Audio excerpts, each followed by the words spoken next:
তো প্রিয় শিক্ষার্থী, এখন আমরা চলে যাব আমাদের super short math suggestion 4 out of super short math suggestion 2 out of 4, এটা পার্ট সি এর জন্য। পাশে বলা আছে যে the Roxy company lease equipment under the following term. A 3-year base agreement is signed in which the lessor receive annual rental of টাকা 2500 in advance. একটু আগে আমরা যে অঙ্কটা করলাম অ্যানুয়াল লিজ রেন্ট, সেটা এই অঙ্কে আমাদের প্রশ্নে দিয়ে আছে 2500 টাকা দিয়ে আছে। তাহলে অ্যানুয়াল লিজ রেন্ট বের করা আমাদের কোনো প্রয়োজন নাই। প্রশ্নে বলছে এট দ্য এন্ড অফ দ্য 3 ইয়ার, 3 বছর শেষে lessee agree to make up any deficiency in residual value below. অর্থাৎ রেসিডুয়াল ভ্যালু নিচে আমাদের রেসিডুয়াল ভ্যালু দিয়ে আছে কত 2400 টাকা। 2400 টাকার নিচে যদি কোনো ঘাটতি হয় তাহলে সেটা মেক আপ করবে। Granted residual value to lessor any excess over this amount acquired to benefit of the lease. The cash price of the equipment is টাকা হচ্ছে 8433। ক্যাশ প্রাইস বা কস্ট প্রাইস বা ফেয়ার ভ্যালু অফ লিজ আমাদের টাকা দিয়ে আছে 8433 টাকা। The implicity rate আছে 12%, অর্থাৎ আয়ের মান দিয়ে আছে 12%, which is low to the lessee and it less than the lessee incremental rate. The lease estimated the residual value at the end of the 3 year 2700, অর্থাৎ residual value আমাদের প্রশ্নে দিয়ে আছে 2700। and depreciation in equipment of state land basis, depreciation ধরতে হবে আমাদের state land বেসিসে ধরতে হবে। এখন আমাদের অনেকের কনফিউশন থাকে রেসিডুয়াল ভ্যালু দুইটা।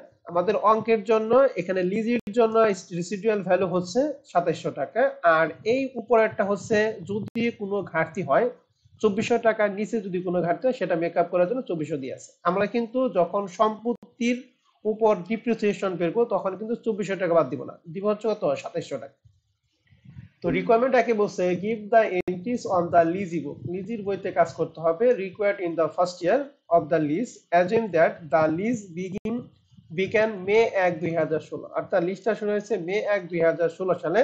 The beginning of the lease fiscal year, তাহলে মে 1 2016 সালে শুরু হয়েছে। তাহলে আমরা জানি লিজের ক্ষেত্রে আমরা প্রথম বছরের আবেদন দিই 4টা, আর প্রথম বছর আমরা তারিখ দেই জানুয়ারি 1, কিন্তু প্রশ্নে বলা আছে এটা শুরু হয়েছে মে 1 এ। তাহলে আমরা মে 1 তারিখে দুইটা যাবে দিব, লিখছি 2016 মে 1।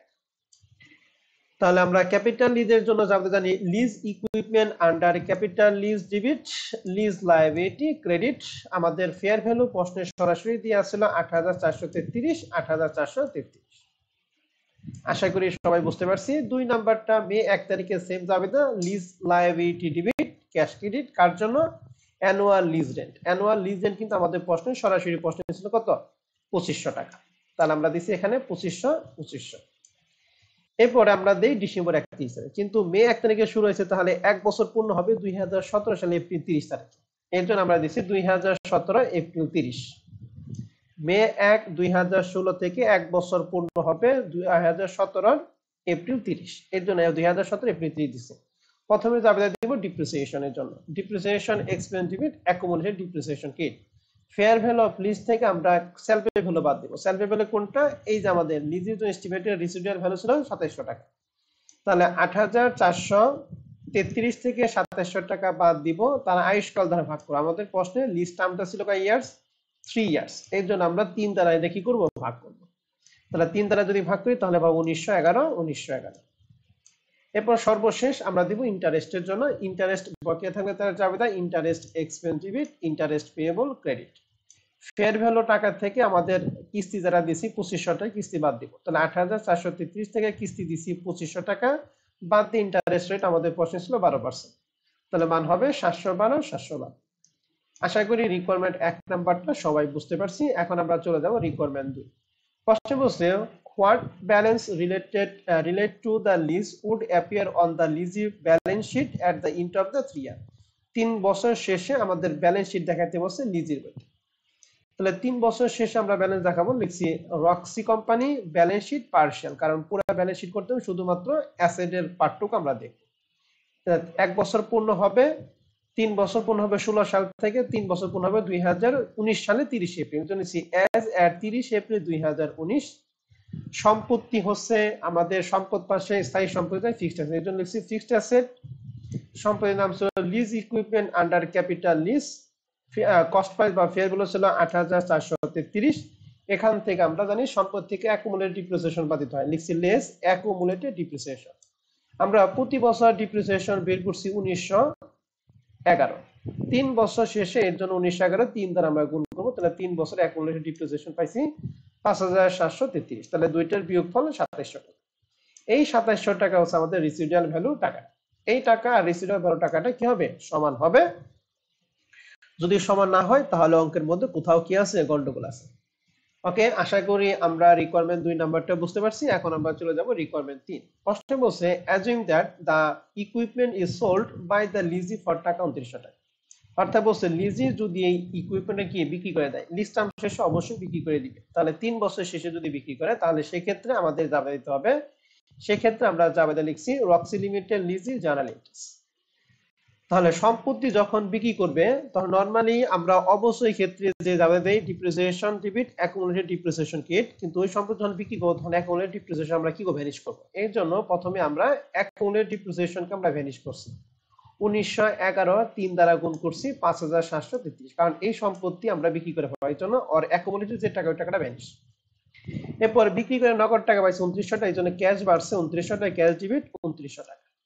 সম্পত্তি কমছে, তাহলে লিখছি lease equipment under capital lease credit. সম্পত্তি কমছে, সম্পত্তির ফেয়ার ভ্যালু ছিল ৮৪৩৩। এখন এই ডেবিট পাশে দুইটা যোগ করে ক্রেডিট পাশের সাথে যদি কম্পেয়ার করি তাহলে আমাদের ২০০ টাকা ক্রেডিট পাশে কম পড়ে। যদি ক্রেডিট পাশে কম পড়ে তাহলে সেটা লাভ, আর যদি ডেবিট পাশে কম পড়ে তাহলে সেটা কি? লস। যেহেতু ক্রেডিট পাশে কম পড়ছে এজন্য লিখছি gain on sales of equipment ২০০ টাকা। আশা করি আমরা সবাই বুঝতে পারছি। আর ২০১৯ এর ৩০ এপ্রিল পরে আমাদের এই জাবেদাটা দেওয়ার জন্য আমরা একটা শক করি। এই শকটা না করলে তোমরা এই ইন্টারেস্টের টাকাটা বুঝতে পারবে না। তাহলে শকটা লিখছি loan amortization schedule for lessee. আমরা দিছি date, annual payment, interest, reduction of lease liability এবং কি লিজ লায়াবিলিটি। তাহলে ওপেনিং ব্যালেন্স আমাদের ফেয়ার ভ্যালু ছিল ৮৪৩৩। মে ১ ২০১৬ সালে আমাদের প্রতি বছর অ্যানুয়াল পেমেন্ট দেয় ২৫০০, এর জন্য ৩ বছর ২৫০০ ২৫০০ ২৫০০ ১৬ ১৭ ১৮। যেহেতু বছরের শুরুতে আমাদের প্রথম বছর যে কিস্তিটা দিব এই কিস্তির উপর কোনো সুদ নাই, এই জন্য সুদটা কি? 0। ২৫০০ থেকে 0 বাদ দিয়ে থাকে ২৫০০। ৮৪৩৩ থেকে ২৫০০ টাকা বাদ দিলে থাকে ৫৯৩৩।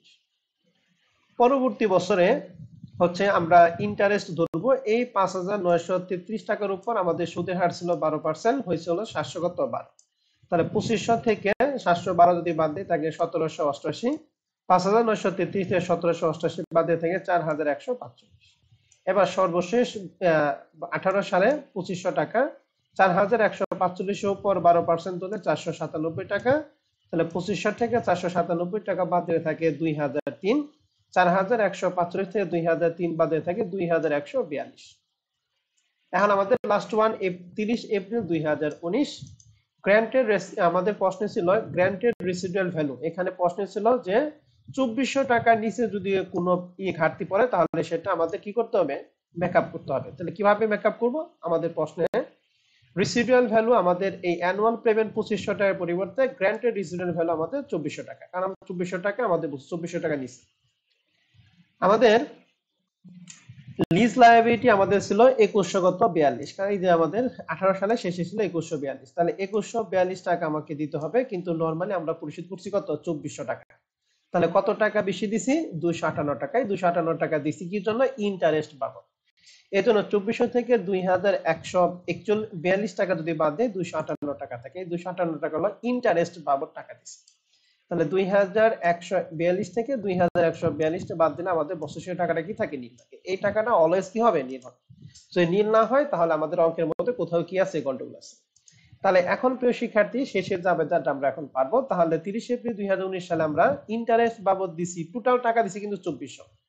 ২৪০০ মধ্যে ইন্টারেস্ট বাবদ দিছি ২৫৮ টাকা এবং লিজ লায়াবিলিটি বাবদ দিছি ২১৪২। এই জন্য জাবেদা লিখছি ইন্টারেস্ট এক্সপেন্স ডেবিট ২৫৮ টাকা, লিজ লায়াবিলিটি ডেবিট ২১৪২ টাকা, আর ক্যাশ ক্রেডিট ২৪০০ টাকা।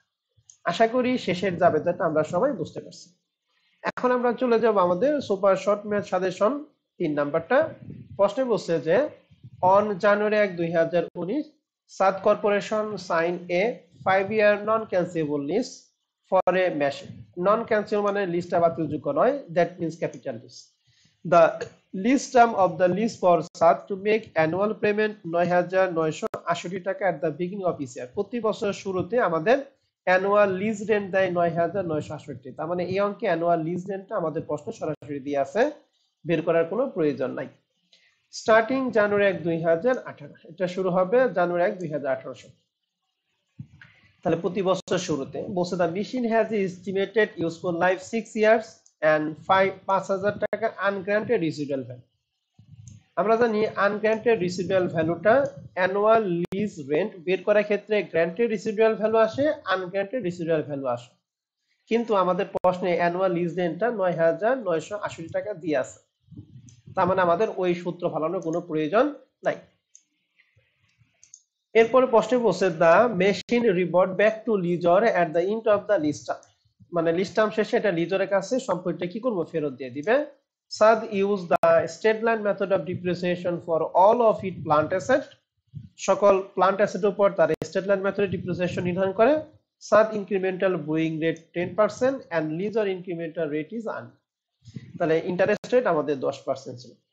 তো প্রিয় শিক্ষার্থী, এখন আমাদের প্রথম প্রশ্নে বলছে what types of lease in this, তাহলে এই লিস্টটা কোন টাইপের লিজ। তাহলে আমাদের এখানে এই লিস্টটা কোন ধরনের লিজ, এটা আমরা দুই দিক দিয়ে প্রমাণ পাইছি। এক হচ্ছে লিস্টটা হলো অবাতিলযোগ্য, non cancellable lease, that means capital lease.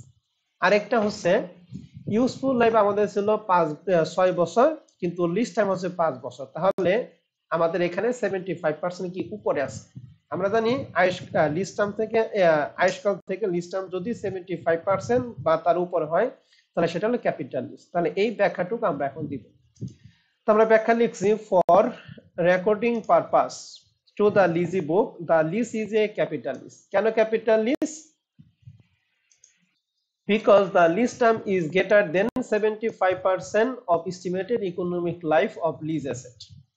এটা বের করছি কি, লিজ টার্ম হচ্ছে ৫, আয়ুষ্কাল হচ্ছে ৬, তাহলে ৫ এর ৬ দ্বারা ভাগ ১০০ দ্বারা গুণ করছি, আমাদের মান হয়েছে ৮৩.৩৩। আমাদের লাগবে হলো 75%, কিন্তু হয়েছিল ৮৩.৩৩। তাহলে এটা হচ্ছে ক্যাপিটাল লিজ। তাহলে মনে রাখতে হবে প্রিয় শিক্ষার্থীরা, আয়ুষ্কাল থেকে লিজ টার্ম যদি 75% বা তার উপর হয় তাহলে সেটা হলো ক্যাপিটাল লিজ। তাহলে আশা করি রিকোয়ারমেন্ট ১ নাম্বারটা আমরা সবাই বুঝতে পারছি। এখন রিকোয়ারমেন্ট ২ নাম্বার বলছে compute the present value of the minimum lease payment. তাহলে present value of the minimum lease payment, that means fair value of lease বা প্রেজেন্ট ভ্যালু অফ লিজ, এক্ষেত্রে শুধুমাত্র আসবে গ্র্যান্টেড রিসিডুয়াল ভ্যালু। আমি কথাটা আবার বলতেছি, প্রেজেন্ট ভ্যালু অফ লিজ বা ফেয়ার ভ্যালু অফ লিজ নির্ণয় করার ক্ষেত্রে আসে শুধুমাত্র গ্র্যান্টেড রিসিডুয়াল ভ্যালু, আর অ্যানুয়াল লিজ রেন্ট বের করার ক্ষেত্রে গ্র্যান্টেড আনগ্র্যান্টেড দুটি আসে। আমাদের প্রশ্নে ৫,০০০ টাকা ছিল আনগ্র্যান্টেড রিসিডুয়াল ভ্যালু, যেটা প্রেজেন্ট ভ্যালু অফ লিজ নির্ণয় করার ক্ষেত্রে আসবে না। এক্ষেত্রে আসবে শুধুমাত্র কি, গ্র্যান্টেড রিসিডুয়াল ভ্যালুটা। এই জন্য আমরা সূত্র অ্যাপ্লাই করছি present value of minimum lease payment বা ফেয়ার ভ্যালু অফ লিজ, যার সূত্র কি পিভি সমান a ইনটু 1 মাইনাস উপরে 1 নিচে 1 plus i power n into 1 plus i divided by i। বছরের শুরুতে এই জন্য 1 প্লাস i দিছি। আর শেষের টুকু আসে নাই কেন? কারণ এটা আনগ্র্যান্টেড ছিল। এক্ষেত্রে কিন্তু অবশ্যই গ্র্যান্টেড আসে। তাহলে এর মান আমাদের প্রশ্নে সরাসরি ছিল ৯৯৬৮ ইনটু 1 মাইনাস উপরে 1 নিচে 1 প্লাস i এর মান ছিল 10% মানে 0.10, n এর মান ছিল, লিজ টার্ম ছিল ৫ বছর, কিন্তু সম্পত্তির আয়ুষ্কাল ছিল ৬, কিন্তু লিজ দিছে কয় বছর? ৫ বছর। এজন্য n এর মান হচ্ছে ৫, নিচে 1 প্লাস i এর মান বসাইছি, নিচে i। এটা ক্যালকুলেশন করে মান পাইছি ৪১৫৫৫৬ টাকা।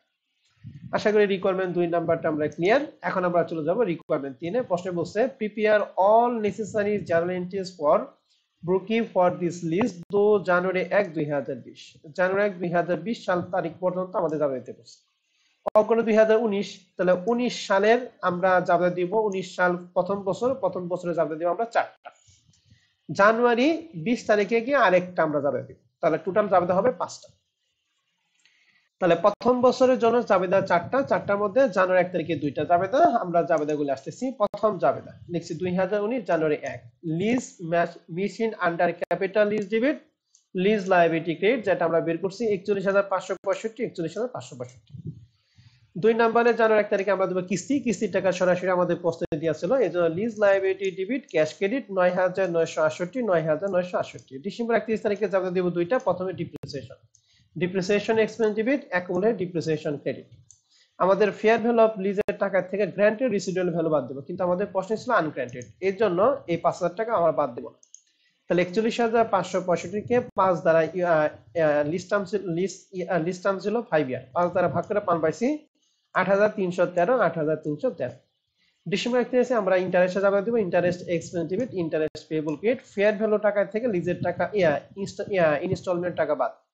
তাহলে 41,565 থেকে কিস্তির টাকা 9,968 টাকা বাদ দিয়ে ইন্টারেস্ট এসেছিল 10%। ক্যালকুলেশন করে মান পাইছি 3,160, 3,160। এই জাবেদায় 4টা জাবেদা হচ্ছে প্রথম বছরে জাবেদা 2019 সালে, আমাদের জাবেদা কিন্তু 2020 সাল পর্যন্ত। তাহলে 2020 সালের জানুয়ারি 1 তারিখে আমরা জাবেদা দিব। আমরা জানি পরবর্তী বছরের প্রত্যেক বছরের জন্য জাবেদা হয় 3টা, শুধুমাত্র প্রথম বছরের জাবেদা হবে 4টা, এরপর প্রতি বছর হবে জাবেদা 3টা। 3টার মধ্যে প্রথম তারিখে জানুয়ারি 1 তারিখে হবে 1টা, ডিসেম্বর 1 তারিখ থেকে 2টা। এই জানুয়ারি 1 তারিখে জাবেদা আমাদের দিতে বলছে প্রথম বছরের জন্য আমাদের ইন্টারেস্ট যে পেয়েবলটা এটা বকেয়া ছিল, দ্বিতীয় বছর শুরুতে সেটা আমরা পেমেন্ট করব, এর জন্য ইন্টারেস্ট পেয়েবল ডেবিট করে ফেলাইছি 3,160 টাকা।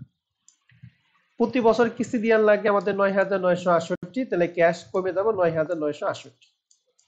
এখন এই দুইটার বিয়োগফল 9,968 এবং 3,160 এর বিয়োগফল হচ্ছে কিস্তি টাকা। তাহলে কিস্তির টাকা বের করছি 6,808। আশা করি আমরা জাবেদাটা সবাই বুঝতে পারছি। এখন আমরা চলে যাব আমাদের সর্বশেষ অঙ্ক, super short suggestion 4 out of 4, এটা পার্ট বি এর জন্য। প্রিয় শিক্ষার্থী, আমরা তাহলে এই চ্যাপ্টারে 4টা ম্যাথ পাইলাম, পার্ট সি এর জন্য 3টা, পার্ট বি এর জন্য 1টা। আশা করি এই 4টা ম্যাথ পড়লে যদি বেসিক সহকারে পড়ে যাও, তাহলে আশা করি এখান থেকে তোমার প্রিপারেশন কমপ্লিট হবে ইনশাআল্লাহ। তো 4 নম্বর প্রশ্নটা বলছে যে এসপি লিমিটেড রেকর্ডেড এ ক্যাপিটাল লিজ টাকা হচ্ছে 2 লক্ষ টাকা জানুয়ারি 1, 2017। তাহলে জানুয়ারি 2017 সালে ক্যাপিটাল লিজ টাকা ছিল হচ্ছে 2 লাখ টাকা capital lease. The interest rate 12%, SP Limited method for the first base payment 35,947 টাকা জানুয়ারি 1, 2017। তাহলে 35,947 টাকা এটা কিস্তির পরিমাণটা আমাদের দেয়া আছে। The lease required 8 annual payment, লিজটা হচ্ছে 8টা কিস্তিতে পরিশোধ করবে। The lease property has useful life 8 years with no salvage value।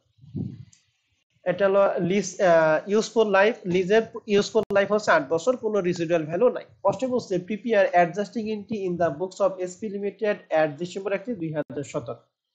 December 1, 2017 সালে জন্য আমাদের অ্যাডজাস্টিং এন্ট্রি দিতে বলছে। তো প্রিয় শিক্ষার্থী, আমরা জানি যে প্রথম বছরে জাবেদা হয় 4টা, জানুয়ারি 1 তারিখে 2টা এবং ডিসেম্বর 31 তারিখে 2টা। ডিসেম্বর 31 তারিখে যে 2টা জাবেদা দেই, অর্থাৎ ডিপ্রিসিয়েশন এবং ইন্টারেস্ট, এই 2টা জাবেদাকে আমরা বলি হচ্ছে অ্যাডজাস্টিং এন্ট্রি। তাহলে আমাদের প্রশ্নে এই অ্যাডজাস্টিং এন্ট্রিটাই শুধুমাত্র দিতে বলছে। তাহলে জানুয়ারি 1 তারিখে জাবেদা দিয়ে আমাদের কোনো প্রয়োজন নেই। তাহলে অ্যাডজাস্টিং এন্ট্রির প্রথমে দেই ডিপ্রিসিয়েশন, এরপরে দেই ইন্টারেস্ট। তাহলে ডিপ্রিসিয়েশনের জন্য জাবেদা কি? ডিপ্রিসিয়েশন এক্সপেন্স ডেবিট এবং অ্যাকুমুলেটেড ডিপ্রিসিয়েশন ক্রেডিট। এটা বের করি কিভাবে? আমাদের ফেয়ার ভ্যালু ছিল হচ্ছে 2 লাখ টাকা, এখান থেকে গ্র্যান্টেড রেসিডুয়াল ভ্যালু বাদ দিন, কিন্তু আমাদের প্রশ্নে রেসিডুয়াল ভ্যালু নাই। ইউজফুল লাইফ ছিল 8, এর জন্য 2 লাখ আমরা 8 দ্বারা ভাগ করে মান পাইছি 25,000। আর সর্বশেষ ইন্টারেস্টের জন্য যাবে তাই interest expense debit, interest payable credit. টাকাটা কিভাবে? ফেয়ার ভ্যালু টাকা থেকে কিস্তির টাকা বাদ। তাহলে 2 লক্ষ টাকা থেকে কিস্তির টাকা ছিল 35,947, বাদ দিয়ে আমাদের ইন্টারেস্টের কত পার্সেন্ট? 12%। আমরা এখানে লিখছি 2 লক্ষ মাইনাস 35,947 ইন্টু 12%, মান বের করছি 19,668, 19,668। তো আশা করি প্রিয় শিক্ষার্থীরা আমরা এই সুপার শর্ট সাজেশনটা 4 নাম্বারটা বুঝতে পারছি। আশা করি 4টা ম্যাথ যদি বেসিক সহকারে করে যাও, আশা করি তোমার পরীক্ষায় এই চ্যাপ্টারের জন্য 100% প্রিপারেশন কমপ্লিট হবে ইনশাআল্লাহ। তো সবার জন্য শুভকামনা জানাই। আজকে ক্লাস আমি এখানে শেষ করছি। সবাই ভালো থাকো, সুস্থ থাকো, আল্লাহ হাফেজ।